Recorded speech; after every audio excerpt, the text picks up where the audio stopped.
Alors bonjour, je suis le docteur Michael Sivkora, je suis psychiatre. Il y a mon collègue assistant médical à côté qui glande un peu. On va faire une étude, on va participer à une étude et c'est un dispositif, un logiciel d'intelligence artificielle qui analyse les émotions, qui les retranscrit et qui permet d'avoir un suivi un petit peu différent. On va vous expliquer. Je précise avant que mon collègue il va être rémunéré pour le temps passé à le faire, on est d'accord, pour la participation, ce qui paraît pas déconnant. Moi, je vais pas recevoir un centime. C'est un peu chiant d'ailleurs parce que légalement, je suis obligé de recevoir un petit peu de fric.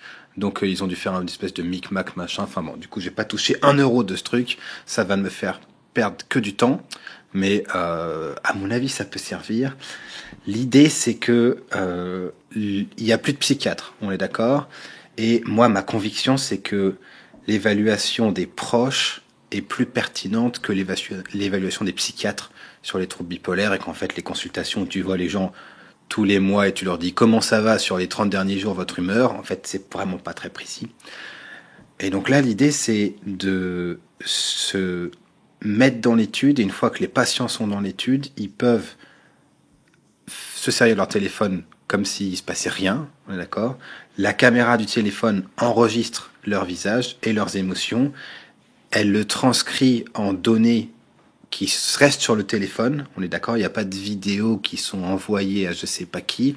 C'est vraiment le logiciel qui transforme ça en données et les données sont envoyées de façon anonymisée au serveur de l'application en question. Donc c'est Emobot. Je crois que ça, il commence à faire parler d'eux un petit peu. Donc là, vous avez ce que ça fait en pratique. Donc là, visiblement, je suis plutôt un mélange de en colère et triste. Donc l'application n'a pas l'air de me lire complètement. Si jamais je fais la sécu, et ben ça monte en colère, on le voit tout de suite. Si jamais je suis ravi, et ben il le voit aussi. Ah là, il met heureux. Alors tu vas me dire la différence entre heureux et ravi. Je suis pas très au point.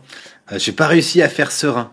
Quoi qu'il se passe, il me met pas en serein. Qu'est-ce que tu veux? Et ennuyé. Enfin bon, voilà. Donc vous voyez, ça fait ça. Et puis après, sauf erreur de ma part, vous avez la carte émotionnelle qui se met comme ça. Il y a pas mal de trucs, honnêtement. Mais finalement, l'idée, c'est vraiment, les gens viennent, on les voit tous les mois, et chaque mois, on fait remplir les échelles habituelles en psychiatrie aux patients, aux psychiatres et à l'entourage.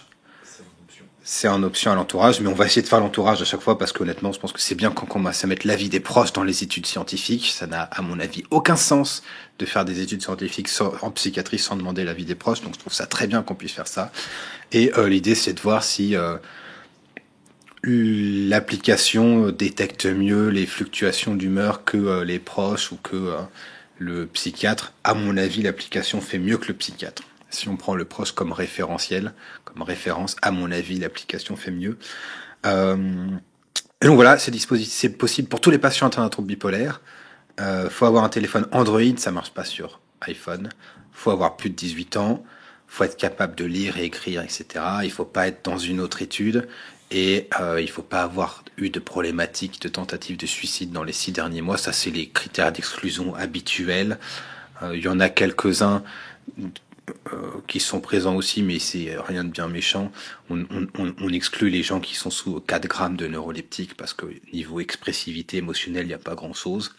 Et je crois que c'est ça, les patients, ils ont un bon d'achat minimum de 50 euros là s'ils participent à la fin de l'étude pour pour leur patience. Ça dure 6 mois et c'est un rendez-vous tous les mois au moins. Donc s'il y a des gens qui vont moins bien, ils sont vus indépendamment de l'étude plus souvent. Mais c'est ça. Donc moi je pense que c'est important de participer. C'est pas souvent qu'on peut participer à une étude scientifique en tant que patient. C'est pas souvent qu'on peut participer à une étude scientifique en tant que médecin sans qu'il y ait aucun enjeu financier derrière, honnêtement. C'est pas souvent qu'on peut participer à une étude où les proches sont impliqués.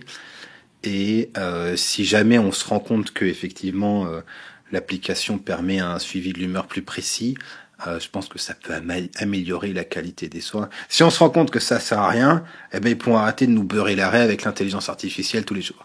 Donc on peut pas perdre avec ce truc. Et donc voilà, je sais pas si tu avais des trucs à dire. Non, Très bien. on a tout dit, c'est bon. Études en août. Donc début en août dès qu'on peut. Et ça, donc la vidéo est pour les patients, parce que comme ça, ils ont les informations en vidéo accessibles et lisibles. On le refera sur place, hein, mais ça donne une vague idée. Donc j'insiste, il y a pas de données qui transitent avec les vidéos des gens sur la journée qui pourraient se retrouver, je sais pas quoi. J'imagine que ça peut merder parce que ça peut toujours merder, mais voilà, c'est comme si tu te fais voler tes comptes sur C'est Internet, tu vois, il y a des confidentialités, etc. Enfin bon, rien de particulier.